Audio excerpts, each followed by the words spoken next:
இன்னொரு குபேரர் த்ரெட்டு அந்த இதில் பேக்கில் வச்சுருந்தா த்ரெட் இருக்குது.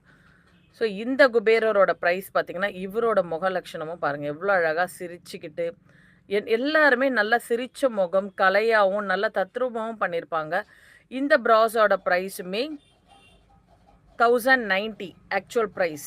பட் இன்னைக்கு செல்லிங் ப்ரைஸ் ரூ. 699. 699. இவரு 699. இவங்கலாம் நீங்க வாங்குனதுக்கு அப்புறம் நல்லா இவ்ளோ வெயிட்டா இருக்காங்களே, இவ்ளோ கம்மியா குடுத்துருக்கீங்கன்னு சொல்லுவீங்க. கிளியரன்ஸ்க்காக தான். இதுக்கப்புறம் டிவைன் கிறிஸ்டல்ல ப்ராஸ் இருக்காது. ஸோ அத கிளியர் பண்றதுக்காக தான் போடுறோம். 699 வரும் ஆஃபர் பிரைஸ். நீங்க 2, 3 விக்கிரகங்கள் கொஞ்சம் அதிகமா நான் பர்ச்சேஸ் பண்றேன் அப்படின்னும்போது, உங்களுக்கு பிரைஸ் இன்னும் கம்மி பண்றோம். இல்லன்னா உங்களுக்கு ஒரு சர்ப்ரைஸ் கிஃப்ட் ஏதாவது குடுத்து விடுறோம். இது 2த்துல எது வேணும்னாலும் நாங்க பண்றோம். பிரைஸ்ல பெருசா பண்ண முடியாட்டியும் கிஃப்ட்டா ஏதாவது நாங்க உங்களுக்கு கண்டிப்பா அனுப்பி வைப்போம். நீங்க ஒரு 3க்கு மேல புக் பண்றீங்க. 3 சிலைகளுக்கு மேல புக் பண்றவங்களுக்கு ஸ்பெஷல் ஆஃபருமே கண்டிப்பா குடுக்கப்படும். ஸ்பெஷலா ஏதாவது ஒரு பெரிய கிஃப்ட் குடுத்து அனுப்புறோம் உங்களுக்கு.